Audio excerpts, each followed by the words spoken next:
Golf New England radio show with J.J. Truman on Sports Radio WGAM The Game. And it's brought to you by Golf and Ski Warehouse, featuring Northern New England's largest golf selection at everyday low prices, locally owned and operated since 1989. Owl's Nest Golf Club. Visit owlsnestgolf.com for information on great golf and stay packages. Golf USA. The brands, the selection, the know-how. Before you go to play, go to Golf USA. Located at 707 Milford Road in Merrimack. Amherst Country Club. Make your tee time today at amherstcountryclub.com. Welcome to the New England Golf Radio Show. I am J.J. Truman. We are your source for everything golf, PGA Tour, European Tour, and golf around New England. We've been doing a lot of amateur coverage lately, and we're going to continue that trend today. We got an action-packed show for you. Chris Arcan behind the board this morning. Chris, how are you doing? Doing fine. Good morning, JJ. Good morning, everybody. I know you didn't get your Yoo-hoo this morning, so things might be a little bit off with Chris, but I'm sure he can persevere through that. We had a little problem, I guess, picking up the Yoo-hoo. But the cold sweats, when that starts, then just leave me alone. We'll get through that. As I said, a bunch of stuff to talk about today. Obviously, if you pay attention to golf in any fashion, you heard that Tiger is back. He is coming back next week. He's going to play at Firestone. We are going to get right into that in the first segment. And he's out there. He's kicking beats. I'm sure he's riding around in a golf cart listening to this song right now. We're going to recap the RBC Canadian Open, which happened last week, and I happened to be lucky enough to pick the winner, Sean O'Hair. Did you notice that, Chris? I did. The winner again. You're on a roll. I know. I'm on a little bit of a roll here. I don't want to jinx myself or anybody else, but I'm on a little bit of a roll. We got John Jelly coming on from the New Hampshire Golf Association to talk about the New Hampshire Open, which happened last week at Atkinson. We mentioned that. Talk about the winner there. And then also we have the New Hampshire Stroke Play coming up at Green Meadow this week, and I'll be over there covering that for us, and we'll give you some information on that. Then we'll talk about the PGA Tour tournament going on, the Greenbrier right now in West Virginia. Interesting tournament, some interesting guys in the lead, in the mix there. So let's get right into it. Tiger, Bridgestone Invitational World Golf Championship event at Firestone. He's won this event 7 times. Come in the top 10 in the other time, and then last year came in tied for 78th. Only the top 50 players in the world are invited to this event, so it's sort of similar to a major in the sense that the best players are going to be there. And Tiger announces over Twitter that he's coming back. Rick Riley wrote an interesting article about Tiger on ESPN.com, claiming a lot of things, offering advice to Tiger, which we typically do. And obviously he was listening to us because we suggested he come back as soon as possible, and he's back. But Rick Riley did sort of the same thing and took a few shots at Tiger, said, Tiger, you need to tip better. You need to play in more events. You need to play in the lower level events because this is part of what you need to do now because your level is just not the same. You're not playing at the same level you were previous to. Do you think Every one of you has good reason to be critical of me? And Rick Riley surely was, and I was a little bit shocked. So I just am wondering 2 things about this article. 1, did this motivate Tiger in any way? And 2, is this the way that the media is going to attack Tiger or portray him to the public now? Because in the past, an article like this was unheard of. Nobody would ever write an article criticizing Tiger in this fashion. Now it seems to be commonplace after all the events that happened. And you just know, where is it going to go? Are they going to continue to criticize? Is this going to be the norm? He's certainly not untouchable anymore. There was a time when Tiger Woods was sort of this, god, it's like sort of like Jeter in New York. You just don't criticize Tiger Woods. And now I wouldn't say it's all the rage. I don't see a lot of other golf writers and reporters really going out and doing that. But as for motivation, I don't think it's going to motivate Tiger. I think the only thing that can motivate Tiger is listening to this song over and over and over again as he warms up. Certainly that he's got that in the iPod. We know that he's got that in there. It's such an interesting thing to me that Rick Riley would come out and be that critical of Tiger. And surprisingly, not a lot of people paid attention to the article. I mean, somebody tweeted it to me, and there was some talk on the internet about it, but it never really caught wind, or people didn't give it as much attention as I thought it deserved. In the past, you would never see somebody criticizing Tiger, especially a golf analyst. Rick Riley sort of does a little bit of both, so maybe he just doesn't care. But golf writers certainly don't want to criticize Tiger because the more people that watch Tiger like Tiger, the more people that read their columns, the better their paychecks are. And so it works for them to be supportive of Tiger in every single way because you get those fringe fans back. I agree. Well, not necessarily, though, because if Tiger's a villain, that can also attract attention, too. I mean, look at the Miami Heat. Everybody hated the Heat, but their games were rated up through the roof. If Tiger's this, kind of bad guy that people still tune into because they don't like him per se like they used to, that could still be ratings. That could still get people watching. It certainly could be, and Tiger is not ready to take on that persona yet, even though some people might suggest that he does take on that villain persona. And it certainly would attract some people, also turn some people off. In the world of golf, I think the culture is a little bit different, but it could work that way. I mean, if Tiger comes out this week and just rocks the goatee and the glasses and just says, you know what, I'm the villain this week, I'm going out to get everybody, that would be amazing. I would be happy to see that. I don't know how many people would be drawn in by that, maybe more, maybe less. That'd be very, very interesting to see. Undoubtedly, I don't think Tiger was motivated by Rick Riley's article, but I do think overall the media's attention towards him or the way they've portrayed him has motivated him to come back. Certainly, you hear a lot of criticism.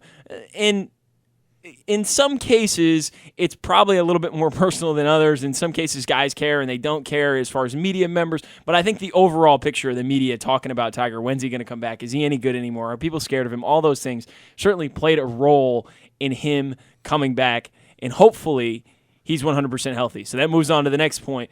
He said he was going to be 100% healthy when he came back. He's coming back.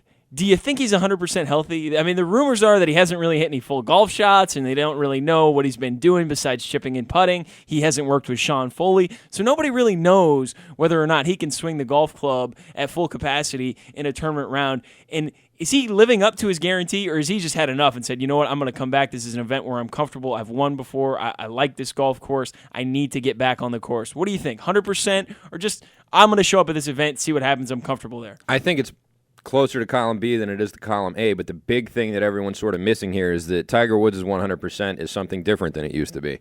And he's never going to be what he was. He's never going to be back to that kind of golfer again. I think that Tiger Woods is gone. That guy is history. That guy is a sports-centered instant classic now. He's not the present Tiger Woods anymore. And so when he says 100%, people are going to get images in their head of 100% Tiger Woods in his prime, and that's not what that means. I mean, immediately you flash back to 2000 and you think of the highlights there and him swinging the golf club and just absolutely striping it, and you think Tiger at 100%, oh my God, he is unbelievable. And I don't know if he'll get back to that level. It's a good point. Is Tiger's 100% the same as it was before? I am certainly interested to find out. Hopefully he's smart enough to say, yes, I am 100%. I am going to live up to what I said. Maybe for one of the few times in his life that he's done that with the media, he's going to live up to what he said and come back at 100% and play well. I think he'll play well this week. We'll see. We'll get into a prediction in a little bit. Another factor, there's just so many factors surrounding Tiger's return. 1, everybody's excited about it. And 2, the media. 3, is he 100%?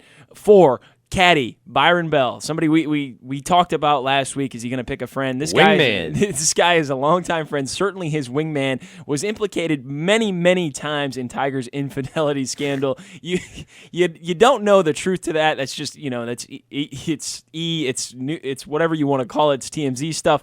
But Byron Bell, a guy who's caddied for him before, a good friend, certainly a supporter of Tiger. I can't imagine Byron Bell's going to have 2 words for Tiger out on the golf course except for maybe, hey, good shot or nice putt. I can't imagine them having a lot of long conversations about yardages and things of that. Things of that nature. So, do you think this is a good idea? I know you said last week you weren't sure about hiring your friend. We wouldn't hire any of your friends. What do you think? Byron Bell on the bag, good idea, bad idea for Tiger? I don't know. At this point, I think it's sort of whatever with Tiger and his caddies. You know what I mean? Like this is like he's bringing in Turtle from Entourage. You know? Great show by the way. One of his old friends, and it's and this is the guy who was very visible. He was sitting right next to Tiger's mother during that press conference, wasn't he? He was sitting right there. That he was. And obviously he's close with him. He's close with the family, and he's not a terrible pick. But I don't know if this is gonna weigh heavily on him one way or the other. I think if Tiger wanted someone to come in there and really tell him what to do and what clubs to use and what shots to take and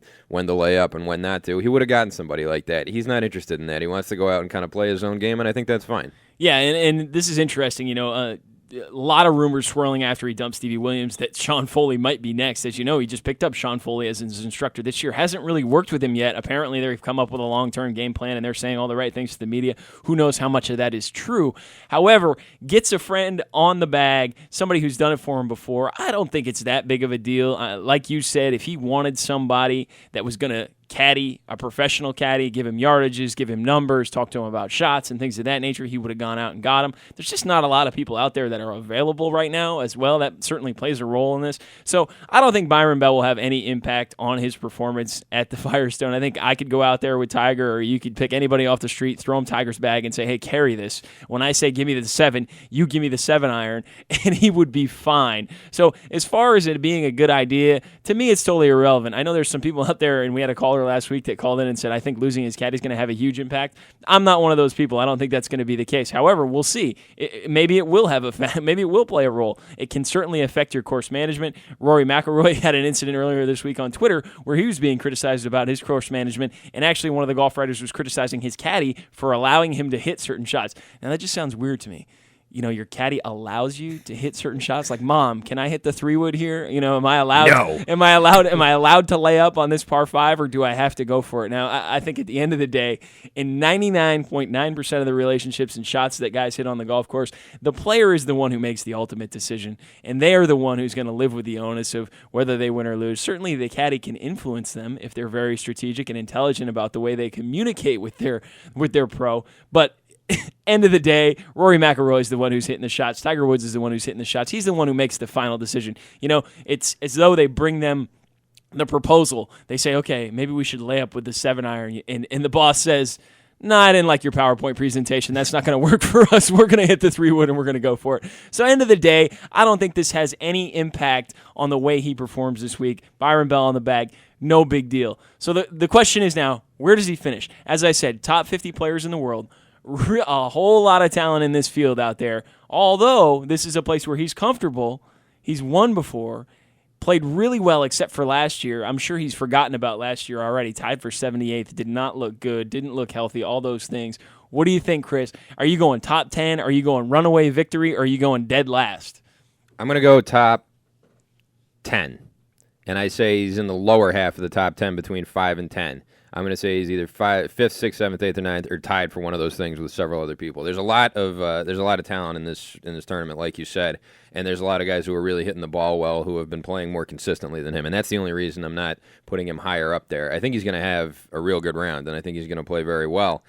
I don't know why. I just have this feeling. Yeah, and Tiger's done it before. He's come back at the Masters without playing competitive golf, and he showed up and just played well. He's done that. He has that ability mentally. His mental game is so strong that it allows him to take time off and come back. And I think that he's going to be in the top 20. I'm not going to go top 10, but I'm going to go top 20 this week. I think mentally he'll be there. I didn't know if I mentioned this earlier, but it's 4 rounds guaranteed. There's no cut at this tournament, so he's guaranteed 4 rounds of competitive golf, which is certainly a good thing for him. He's going to get out there in between the ropes 4 times, tee it up 18 holes a day, and that is going to be a good thing for him to get back in the groove and get used to hitting shots under that tournament pressure. I'm going to go top 20. Since we both picked, you picked top 10, I picked top 20. So who wins this thing? You got Rory McIlroy in the field, you got Dustin Johnson in the field, you got Alvaro Quiros, you got Phil Mickelson, you got Sergio Garcia. It's a bomber's course for sure. Par 70, 7,400 yards. Guys that hit it a long way certainly have an opportunity to win at this course. So field very deep. Tiger is in the mix, but maybe doesn't win. Who are you taking to win the thing? Taking Dustin Johnson, and I'm taking him to win by at least 5 or 6 strokes. I think after what happened in the Open, he hung around all that time. Never really came close to overtaking number 1, but he hung tough that whole time on a course that was really not a good course for him to play. He had to really work to get his pars and birdies there. I think he's going to just go nuts and blow everybody out of the water in this one. And I like the pick. My pick for the PGA to win the PGA in Atlanta later next month, or going to be next month tomorrow, right? And later in August. I like that pick. It's definitely a bomber's course. I'm going to go off the board a little bit here and go Alvaro Quiros, a guy that hits it an absolute mile from Spain. Dude that if he gets the putter rolling can really, really score and put up some low numbers. So Chris taking Dustin Johnson, Alvaro Quiros for me. Tiger certainly in the mix. You know the media is going to be all over this all week, and we will be as well. So next week, certainly tune in. You'll hear all about what's going on, and we'll give you all the inside stuff on the Firestone with Tiger's return. And you know what? You got to watch out for Phil. I think, we didn't even mention Phil. I said Phil, but I think you got to watch out for Phil. I think Phil's going to be in the top 10 there. He missed the cut this week at the Greenbrier, and we'll talk about that a little bit later. 3-putted from 15 feet. Some questions about that. That's just kind of unheard of for him. Let's move right into the RBC Canadian Open. We talked about it last week. Treacherous rough all week. Sean O'Haire, who I picked to win, wins in the first playoff hole. He had some indecisions selecting some clubs in some situations. He took a 3-wood off the 18th tee to be conservative.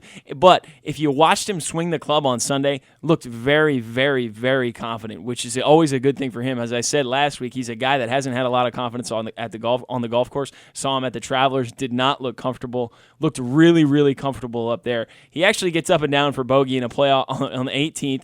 In a playoff with Chris Blanks to win the tournament. Can you imagine winning with a bogey? I mean, a lot of people don't think that happens very often, but in this situation, it did. He gets it done. Congrats to Sean. Good to see him back on the board. If he sticks with that confidence, can keep that confidence, certainly a guy that can contend to win some events out on the tour. There's no question about that. Chris's pick, another guy we got to mention, is Adam Hadwin, the Canadian 23-year-old. Played really well, 2 over 72 on Sunday. Certainly wasn't as comfortable as O'Haire in that situation. Has never been in that kind of situation. Got to be some pressure. Got the whole country pulling for you to win your country's Open. So certainly something for him that was different. But a guy that seems to have the game, watching him on Sunday, watching him on Saturday, definitely seems to have the game to be a guy that can compete on the PGA Tour. So watch out for him coming up. Again, congrats to Sean O'Haire getting his first win in a long time. And certainly somebody that, as I said, can compete down the road. Adam Hadwin, another guy. Watch out for him. He might pop up on the PGA Tour, not just the Canadian Tour. We got to take a break. When we come back, we're going to have John Jelly from the New Hampshire Golf Association. We'll talk about the New Hampshire Open. We'll talk about the New Hampshire Amateur Stroke Play coming up next week, which I'll be covering right here on WGAM. I understand people have questions. I understand the press wants to ask me for the details of the times I was unfaithful. Don't make these guys do all the talking.